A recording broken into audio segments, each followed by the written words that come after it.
Every functional market in the world has a return policy. When you buy something and if it doesn't work, you send it back. You get your money back, your time back, your investment returned to you. There's accountability built into that transaction. If you sold me something that was not what you said it was, here, take it back. Entertainment doesn't have that. In this business, people sell you promises, opportunities, urgency, legitimacy, heat, attachment, momentum, dreams, you name it. Then when none of it turns into anything real, there's nowhere to send it back to. The person who sold it to you has already moved on to the next person, the next pitch, the next project, the next lie. And then you are left standing there just holding something worthless, trying to figure out what the fuck just happened. That's why I'm here.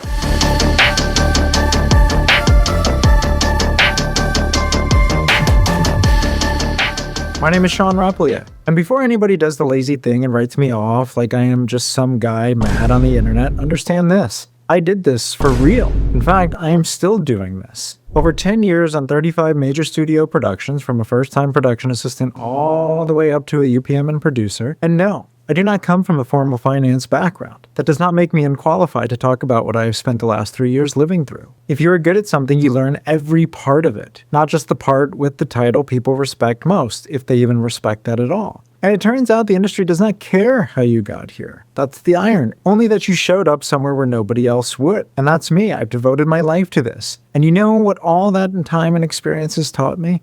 It's all bullshit.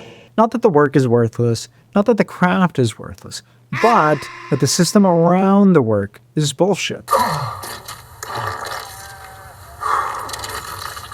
The promises, the pattern, the people, the way this business keeps talented people hungry enough to stay obedient, then throws them just enough to keep them from walking away. And I'm not talking about some vague idea of the business like it is weather. I am talking about people. The specific human beings who show up with projects and promises and opportunities that dissolve the moment you ask to actually be a part of the conversation. The ones who need what you have and have nothing real to offer in return. The ones who open doors that are actually hanging over cliffs, but then they call it an opportunity because they need you to walk through it first. See, I spent years being that person. Everybody needed me, but nobody valued. I was the fixer, the middleman, the one holding things together, the one taking lesser jobs on lesser projects just to stay in the business. At one point, I was even working for a Temu knockoff nonprofit production company in upstate New York making wannabe Hallmark slop because the alternative was nothing. And I kept saying yes to the next one because I kept believing the next one would be different. It never was. Then the strikes hit. Everything stopped. And in that stillness, I finally saw the pattern clearly enough that I could not keep lying to myself about it anymore. I stopped trying to fix my position inside a system built by people who had every incentive to keep me exactly where I was. Instead of trying to climb higher inside a broken machine, I moved laterally into the side of the business that actually forces people to answer questions. And once people heard I had real investor relationships, the doors opened again. Except they were not really doors. They were the same people that I'd always known showing up with a different ask. Now, they did not need the old me. They needed the new me and what I could do for them, not with them. They needed the access, the introductions, the somebody who could clean up their mess and make it sound acceptable to people with actual investment stake. And that is where the illusion finally broke for good. Because people in the real world with real investment at stake do not move because you're excited. They do not move because you have a dream, your story needs to be told, or you have a catchy log line and a dramatic speech ready to go. They move when they trust the person asking. They move when they believe you understand what can go wrong. They move when they believe you can answer basic questions without dodging them. They move when they feel confident you are not about to waste their time, embarrass them, or hand them a mess and call it a journey. That is what almost nobody in independent film wants to say out loud. The person across from you is not reacting to your passion first. They are reacting to your credibility, your judgment, and your relationship with the truth. And once I saw that clearly, I started seeing the same pattern everywhere. The fake urgency, the fake momentum, the magical timelines. I'm not making myself clear. I don't give a fuck. The giant promises built on nothing. I got an email in the middle of the night from a producer I had never met about a film they claimed to have taken complete control over. And in that one email, it had everything. Known actors, a shoot schedule, cameras, festivals, tax credits, big law firms, investors circling, the classic waterfall. I knew what they were reaching out for. It was an investment. And to sweeten the pot, the ask was for me to come on as their UPM. Do not miss your chance to become a union member. I already am a union member. Opportunities like this don't come around often. They do. Movies like this do not come around often. We've all seen them. That email was not the mistake. Unfortunately, saying yes was.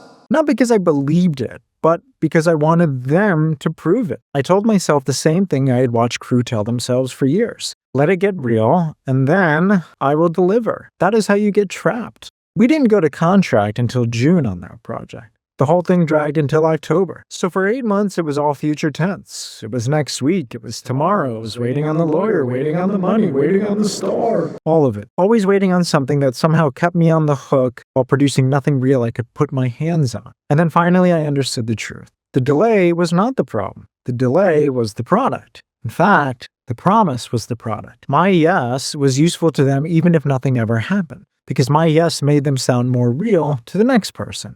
They did not need a film, they needed legitimacy. They needed somebody credibly on the hook so that the fantasy looked real. That was the real breaking point for me. It wasn't the embarrassment or the wasted time. It was the realization that my credibility was being used as fuel for somebody else's lie. That was the last time I had ever agreed to work on a maybe. And so I built something different. Not some machine or fantasy, not some fake access game, not some guru routine. A place built around saying a thing nobody wants to hear until, well, it is too late. If it is weak, say it is weak. If the ask is ridiculous, say it is ridiculous. If the opportunity falls apart the second you put pressure on it, send that shit back. That is what this is. Return to sender. This is not where I tell you what you want to hear. This is not where I help dress up nonsense and call it potential. This is where bad assumptions, fake urgency, fake authority, fake opportunities, and fake promises get sent back to where they came from. Because if it doesn't hold up in the real world, it does not get protected. It gets returned. So here is the lesson. What broke is not just trust between people. It is the market itself. When real production contracts, fake significance expands to fill that gap. When fewer things are actually getting made, more people start selling the feeling that something is happening. That is not a theory. That is what shrinking markets do. Film LA reported that LA finished 2025 at over just 19,000 shooting days through all its combined. Routers, another bastion of access media, separately reported that the Q1 report on last year's on-location production in Los Angeles fell 23% year over year. We are in Q1 right now, so I will release those numbers when they become available, but my point is all of that matters because when the amount of real work drops, the amount of language around the work usually rises. There's more calls, more decks, more pathways, more almost there, more borrowed authority, more people trying to make process feel like progress because progress is harder to prove. Oh yeah, that's right.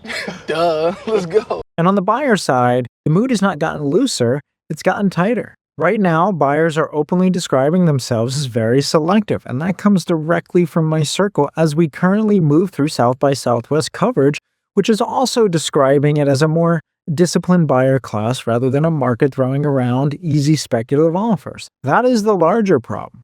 A harder market does not automatically produce better behavior. A lot of the time, it produces more bluffing, more urgency, more people trying to rent credibility because they cannot earn it fast enough. More people trying to turn access, heat, and other people's names into a substitute for something solid enough to survive inspection. That is why this matters beyond one bad email, one weak producer, one wasted year. Because in a market under strain, the distance between what is real and what is merely being performed gets more expensive. And the people that pay for that gap are usually the people lowest on the ladder. Crew, early producers, first-time filmmakers, anybody still hopeful enough to think repeated confidence must mean something underneath it. It does not. A shrinking market punishes confusion.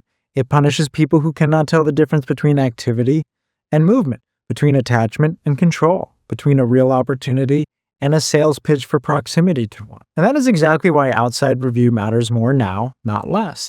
Because no one wants to attach themselves to a sinking ship. They want to save the ship before it goes under. That is the last stop a real consultant occupies in a market like this. Not a cheerleader, not a middleman, not a merchant. The last sober checkpoint between you and a bad decision that costs money, time, reputation, and another year of your life. That is the job. That is my job. To tell you whether the thing in front of you can actually survive before you chain your name to it, to tell you whether the opportunity is real, overstated, unfinished, misrepresented, or dead, to tell you whether the ship is salvageable or whether you are being asked to climb aboard so somebody else can say it was seaworthy. That is what Return to Sender is actually about. Mr. Gibbs! Captain! We have our headache. Finally! It's not cynicism, it's not bitterness, not being the loudest person in the room. Judgment. Because when the market gets thinner, judgment matters more, not less. And that is exactly when most people are given the least of it. And the reason I care this much is because I still love film. I grew up at the movies. That is what makes all of this so disgusting. They took something that was honest and turned it into the same manipulative garbage as everything else. That's why I'm here. No more bullshit. If you want to stop building and start finding out what is actually there, that is the work I do at my firm Rap Consultant. What is your risk-adjusted project profile? Let me know in the comments below. Please subscribe and follow. And I'll see you in the next video.